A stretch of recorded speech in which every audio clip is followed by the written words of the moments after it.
G'day and welcome to the Grow a Small Business Podcast. I'm your host, Troy Truen. Each week, we speak with an owner who has grown a business with 5 to 30 team members to something bigger. Diving into their numbers and unearthing the pain they've experienced, we explore what they did to overcome each barrier and what they would do differently from day one. Let's get into it. Welcome everyone. Today I'm interviewing Sabrina and Rik Konings from KingsDesign, based here in beautiful Hobart, where I live in Australia. Thanks for your time today, Sabrina and Rik. Pleasure. No, thank you. Let's start with how we know each other. So we run a monthly meetup for business owners here in Hobart on the last Wednesday of the month, and we get 20 to 40 small business owners along to that, have someone speak for 15 minutes on a topic, and then we get back to networking over a drink. And that's where we first met. Yeah, so I think Rik was the one who went to the first one, and then we kind of tag team whenever we've got a spare evening where one of us takes children and one of us heads off to some sort of networking event. So yeah, it's good fun. Tell our audience a bit about your business, what it does and how it makes money. Sure. Well, we're obviously, as you mentioned, we're a digital agency based in Hobart. We work across 4 main areas. So we umbrella everything with that kind of strategy aspect of our business, but then our kind of main areas are digital brand and design, technical web development, and digital marketing.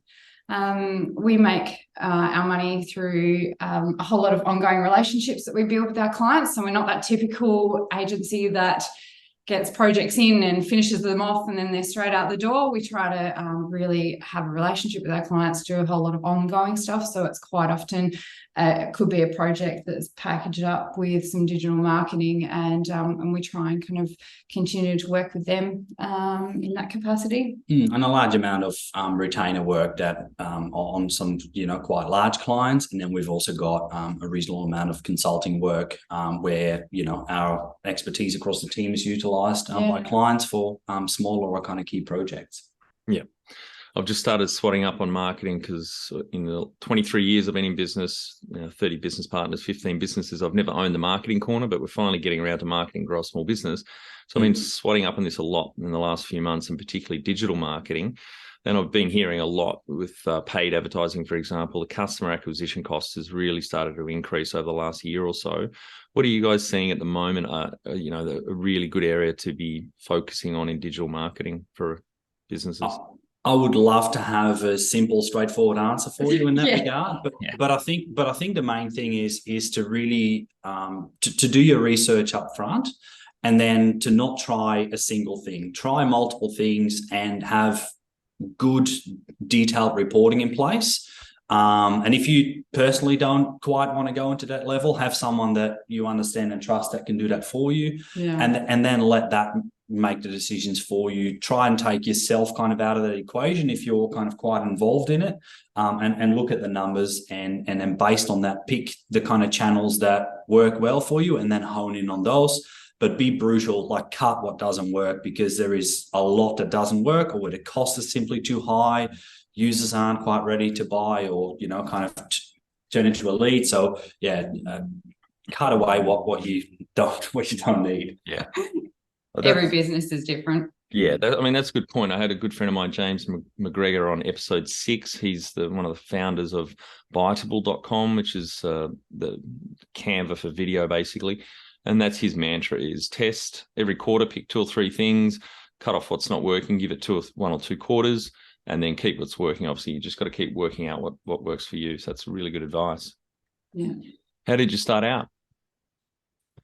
I started in a bedroom and kind of during my uni days, did a couple of websites here and there, and gradually kind of grew, picked up some consulting work and kind of kept on focusing on the technical side, websites, e-commerce, started doing some Google Ads, been doing that for a really long time. And then we've gradually grown quite organically in the beginning, and got another developer on board, got kind of grown in that regard until Sabrina came on board to probably take over. I came on about 5 years ago officially. I think I always had my input in Rik's business though. We've been together quite a while, so I always had a little bit of I helped with copywriting and some kind of client strategy. My background is in law, which is totally different to what I'm doing now. I also had a higher education background, and then then I moved on to consulting in the kind of content copywriting space. And when our accountant said, "Why are you doing it separately? Why don't you kind of match up?" And so we said, "All right, we'll do that." And I've kind of gone into the managing director role in the last, I think it's only been 6 months, which is really great because I finally feel like I'm hitting my stride and I know where I'm supposed to be. So it's really good.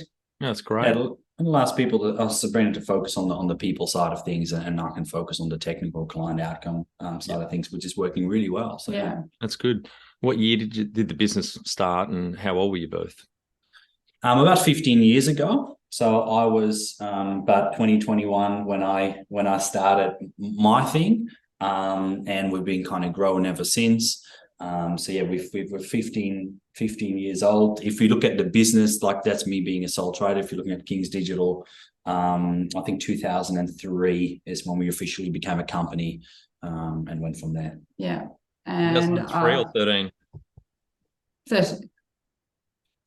13. Good point. 2013. I've had more coffee than you guys this morning. Yeah, clearly. So you'd say 2013 officially was the real business start. Yep. Yeah. And so, Rik, I'm trying to do the math. You would have been 28? I think it was a bit younger. Hang on. I don't know how old you are. How old are you now, minus 9 years? I was about 27. I was about 27, 26, 27. Yeah, sorry. Yeah, good point. Yeah. Great. And I was about 29 when I came in on the business. Yeah. And that was in 2017. Yeah. Mm-hmm. And do you have some key numbers you can share to illustrate the growth of the business over the last 9 years? Yeah. Well, I mean, I think particularly for us over the last 3 years, we have had some really strong growth, and we've kind of jumped on that. And over the last 3 years, it's been sitting around the 50% sales growth year on year, which is, we're pretty proud of that. Phenomenal, guys. Well done. Thank you. Yeah. We started off obviously back in the day with 1 FTE, and then we've been hovering around about 4 to 5 for the past 3 years. But in the last 12 months, we essentially kind of doubled that. So when we hit next year, we've just actually hired someone this week. So we'll be sitting at just under 10 FTEs very early next year, which is really exciting. Awesome. That's wonderful. When was the moment you felt like you had succeeded? We had to debate this where we were prepping for this. So we kind of don't feel like we've succeeded. No. It's a constant thing. The business in itself is really successful, and we're really proud of where it's at. But personally, we have so much ambition and drive to take it where we want it that I don't feel like we can say we've succeeded. That feels so final, and that feels like we've finished, and we're not finished. We're on that kind of journey at the moment, where, if you're using that terrible term that everyone loves, that journey. But spoken like true entrepreneurs. What does success look like to you? I think one of the main things for us would be to be able to step out of the business for a reasonable period of time, and to not feel that you need to be part of it, and things are completely under control. Also, I think, being able to have that kind of next level of leadership internally within the business, so that we can have a bit more flexibility in life and business, I guess. Yeah. Perfect question for you. Number one thing you'd recommend to marketing a fast-growing business? I think the main thing is to, for one, be agile. So things change all the time. We haven't got a single client that has an ongoing, fixed, non-changing strategy that is just evergreen. But try lots of different things. Be strategic up front. Think about your audience. Think about what you're trying to do. Really think about those goals, and then try the channels that you think are going to be worthwhile. Every client, every organization is different, and then based on the results, so have good reporting in place, analyze the data that you get in, and then based on the results, you make decisions. Be brutal, cut what doesn't work and hone in on what does and capitalize on that. Yep. And what about customer retention? Is referrals a big thing in your own marketing? It is for us. We put a lot of energy into building our kind of broader network, and a reasonable amount of our work is through referral. A lot of that's also, business kind of branding that we undertake, especially in the last 12 months. So yeah, I think referrals is a big part of the local market that we operate in, but more and more so that is growing to a much larger Australian audience, which is very exciting from our perspective. And customer retention for us is how we measure the success of our business, going back to that success. So we don't really have that kind of traditional lock-in, you have to stick with us type thing. If we really want to make our clients happy, if they're not happy with what we're doing, that's okay. They can walk away. They can walk away, and we know that, and that's the risk we take. So we really need to be on the ball to make sure that our clients are happy, and so they stay with us. And so we're always making sure that we can take the next step with them and get them to wherever they need, because ultimately, if they're growing as a business, then we're growing, and that's what we want to do. Great. And from a retention perspective, we're sitting at about 75 to 80% client retention, which is ridiculous. But we put a lot of energy into looking after our clients. We're client-facing, client-focused. So, it's a big number that we look at within the business. Yeah. How did you fund the business? All self-funded. Yeah. Everything we positive do, cash flow and make decisions based on that. It's been obviously it's been an organic kind of growth process, but now we're getting to a point where actually no, scrap that. Sorry.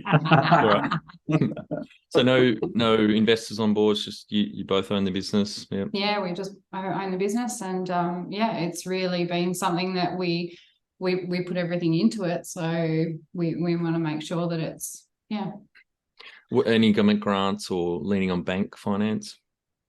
No, we've actually we haven't even gotten to that point. We've always kind of focused on the positive cash flow side of things and going from there, which has been hard sometimes, don't get me wrong, but I think it's been a pretty powerful thing as well. Rik's economics degree has paid off.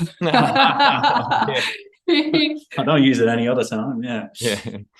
Have you guys looked at the Entrepreneurs Program grant? No, we haven't. I'll email you after this. It's $20,000 match. You got to put in 20, but it's entitled. It's not competitive. No one knows about it because governments are fucking terrible at marketing free money. Yeah, right. I'll email it to you guys to have a look at it. But it's to help businesses grow. Which you've got to be doing. There's certain sales thresholds depending on where you are in Australia, but it's a great one. I'll shoot that through to you. Yeah, cool. Awesome, thank you. If you were to start up today with plenty of funding, would you go into your industry? Oh yeah, for sure. Yeah, it's really fun. There's always something changing. I think we're very people focused people. So we really like. We both like to talk, so it's always really nice to kind of build those relationships with our clients, and I think we're in the perfect industry to do that. Yeah. Can you outline the most stressful point in your small business growth journey so our audience can learn from it? I think that would have to be finding the right staff. We have struggled with that. Yeah, it is. It's really hard. It's something we feel like we've kind of hit the jackpot with our current team. We're really, really stoked with the group of people that we've put together. And what's changed is that we've really adjusted the approach that we've taken so that we're really focused on values. So yes, skills are really important. We need our team to have that kind of baseline, but skills can also be taught.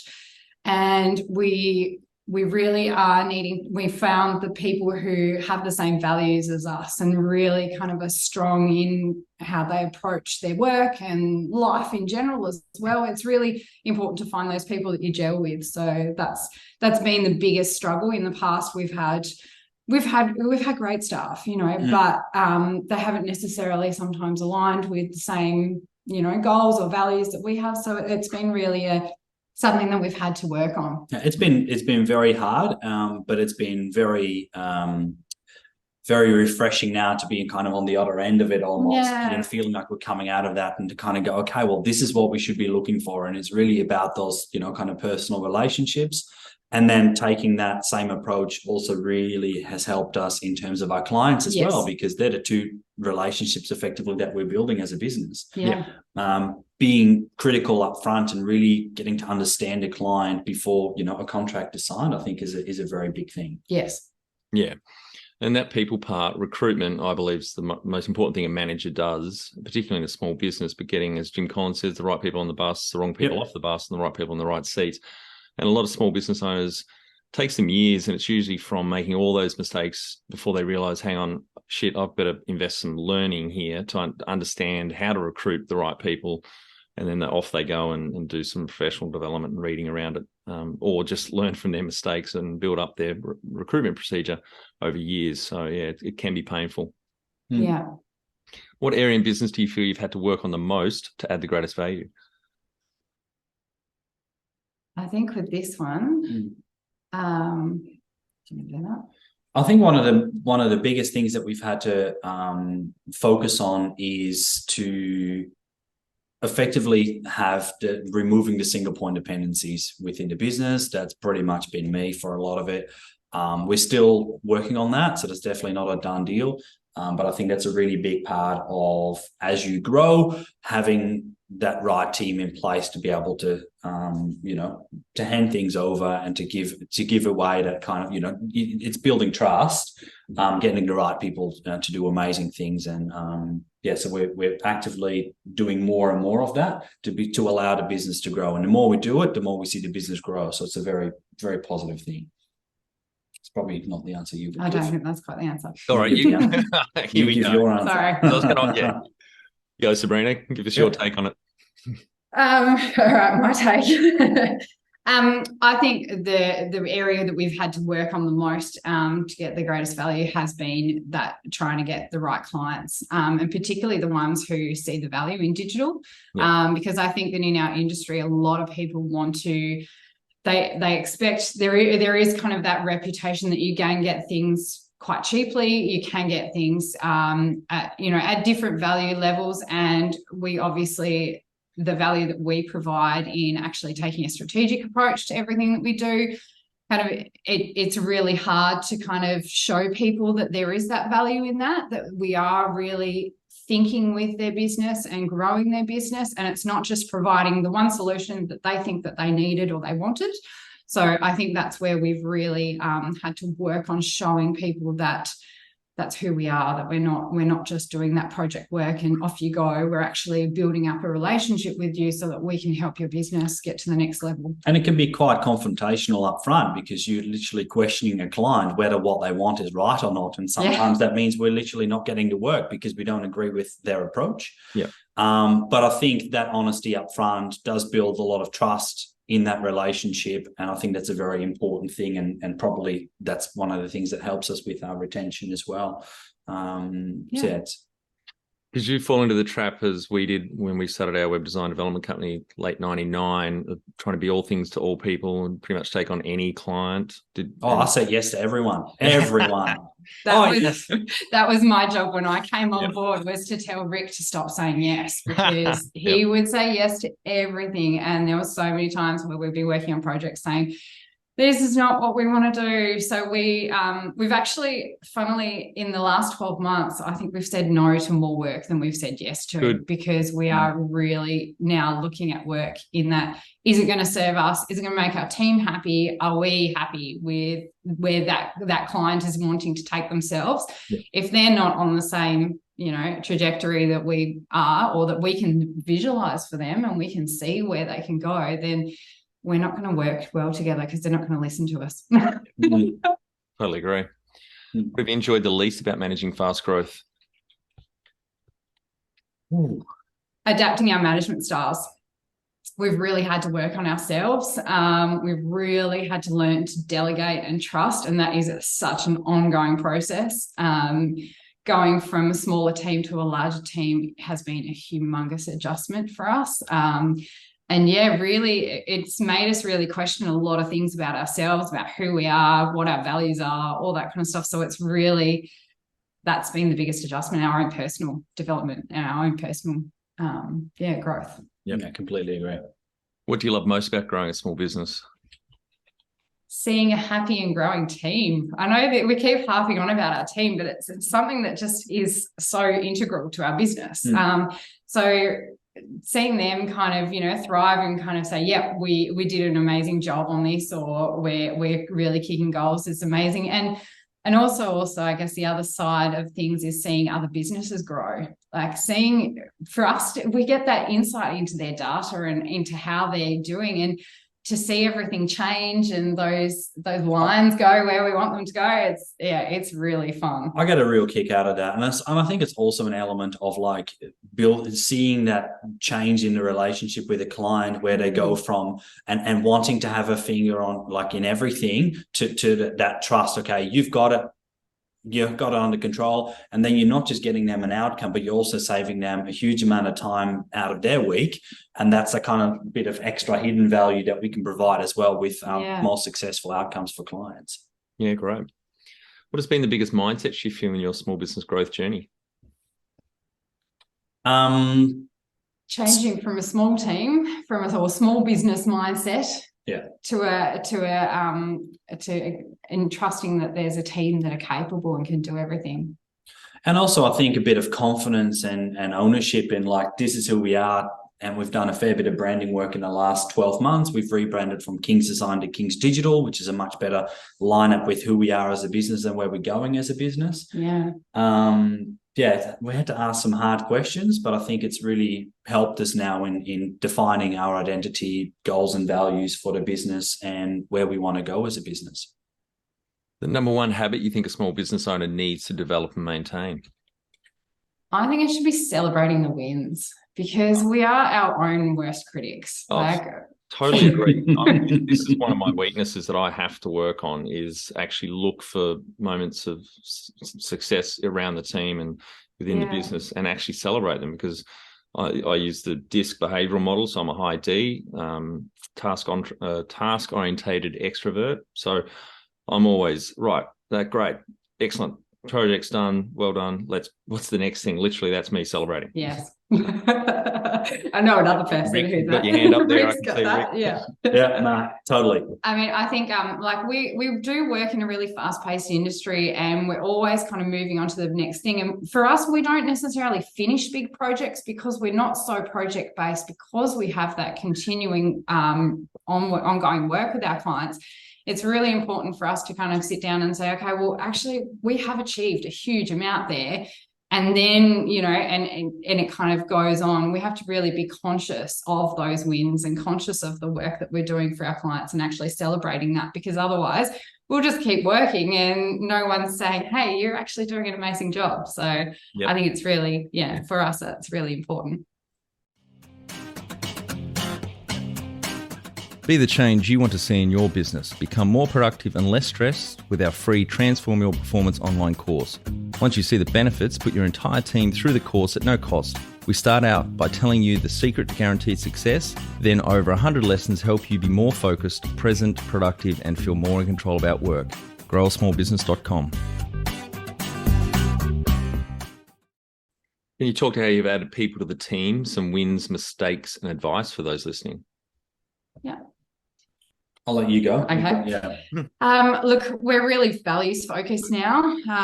We've hired in the past on skill, probably looked at that in isolation and looked at that flashy application that came in and gone, oh, yeah, that person's amazing because they hit all of the things. But really, we probably should have looked at the whole way that they presented themselves and realised that approach probably doesn't fit in that value set that we really hold dear. So I think that we've really made mistakes in not looking at people not like in isolation to their skills. We now look at everything about them and really have a couple of meetings with people and try and really understand it's a who lot they more, are and where they want to go. yeah, it's a lot more than a resume and an interview. It's really about having honest conversations up front, what they want, rather than, yes, I want the job. Yeah, I think just limiting it to just one interview session, I think, is risky.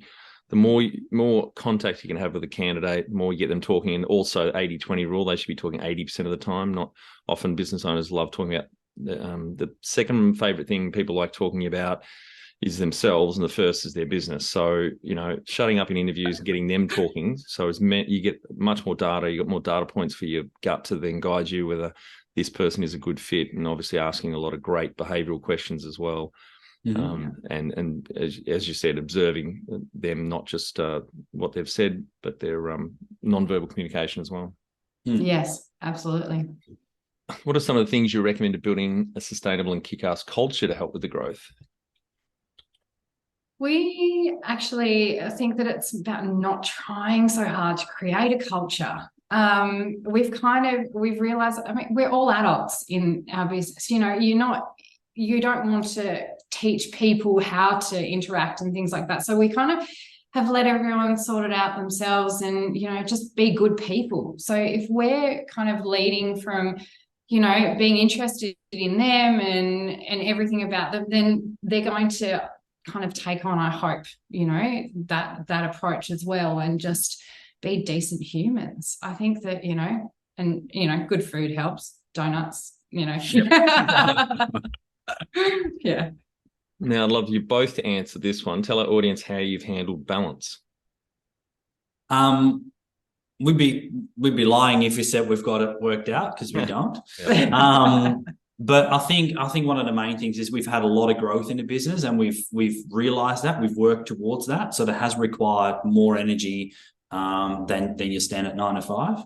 But we're really kind of seeing that reward in that right now. So we have kind of made those commitments, but we also have made commitments for next year already, that the dynamic of the time that we're spending within the business is going to change. We've got a young family, we've got a 3 and a 1-year-old.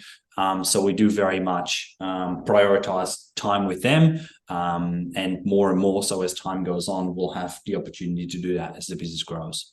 Yeah. I think, definitely can't say that we're balanced at the moment, but I think that's impossible with a young family. And also with a business, we're in such we felt at the start of this year, I was just kind of finishing up maternity leave. And we realized that we just had that opportunity with that momentum with the business. And we were like, oh, now's the time to go for it. If we don't, we could miss it. And so we did make those really hard decisions to kind of say, all right, we are going to work really, really hard for this year. We're going to give it everything we can, and we'll reassess at the end. And we're kind of at that point now. We've got some really strong plans in place to have kind of those boundaries better next year. And that was a conscious decision that we made to do it. And, so far, so good. So, yeah. How much professional development have you invested in yourself? Not a huge amount. I think we do a reasonable amount of kind of learning in our job regardless. We're in a fast-moving industry, so there is a reasonable amount of learning that happens no matter what. I do a read or audio, listen to a fair amount of books and podcasts, which I do very much enjoy. And then pretty much regurgitate all of that to Sabrina, so she gets kind of 8 points out of what I'm listening to. But that's roughly it. That's what we have time for at the moment. Yep. I've done a fair bit of personal development previously. I think I really had a bit of not a crisis, but I didn't really know where I was going with my professional career after leaving my kind of career previously, before I came in to Kings Digital. So I did a lot of work on myself at that point in time. So I think that's kind of set me up in good stead to kind of really approach things in a good way now. Have you had mentors or coaches along the way? We have. We've had around COVID time, we had a mentor for about a year, a paid mentor.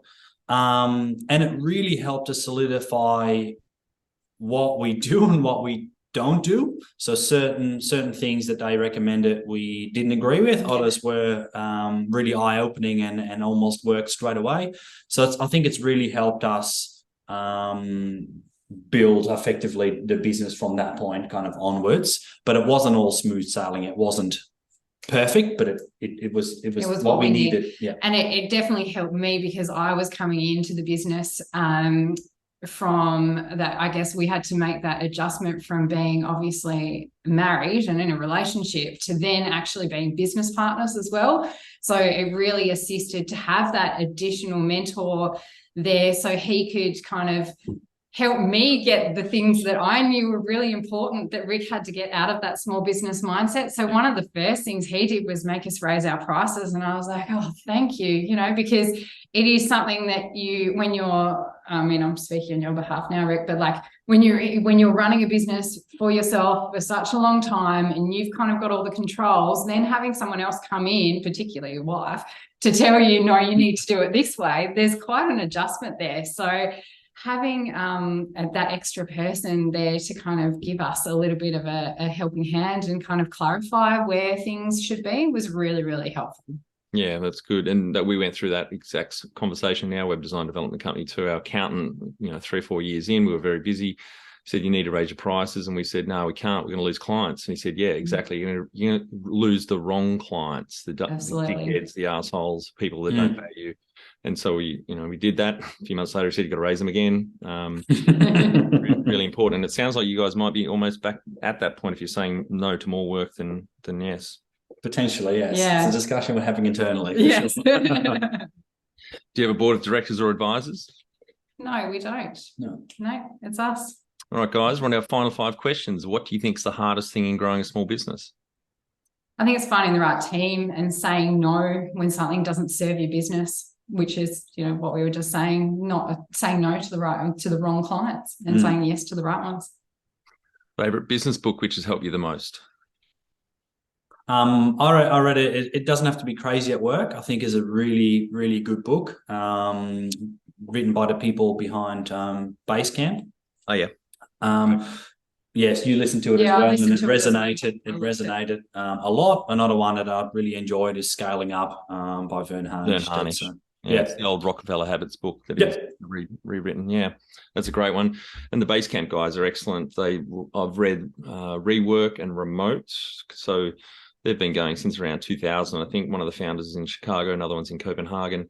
And so they were remote from day one because of that business partnership. So their team's been splattered around the world. I think there were around 40 team members. So yeah, great business, great company, and great culture as well. Any great podcasts or online learning tools you use for your own professional development? Was this one, of course. But not really. I'm a bit time poor, and I should probably prioritize it more. So I can't. Yeah, I'm fully into audiobooks at the moment, so I kind of focus my energy there, but it is limited as well in terms of what I can get in a week. Great. Final and my favorite question, and would love for both of you to answer this one. What would you tell yourself on day one of starting out? That we're going to make a lot of mistakes. We're going to get things wrong, and it's going to take time. And I think one of the main things is not about hitting these amazing goals really fast and doing these really kind of big things, but it's about that constant kind of discipline, chipping away at it and getting that momentum in terms of growing your business. Yeah. I'd probably tell myself on day one that you're going to hit your stride. And it's going to be really fun, and you're going to actually really love what you're doing. And I think that's amazing. Like, I didn't think that was possible in, kind of coming from careers that I've had in the past. So I think it's really exciting. Great. Well, thank you both very much for your time today. I think the audience get a lot of value out of it and really enjoyed the chat.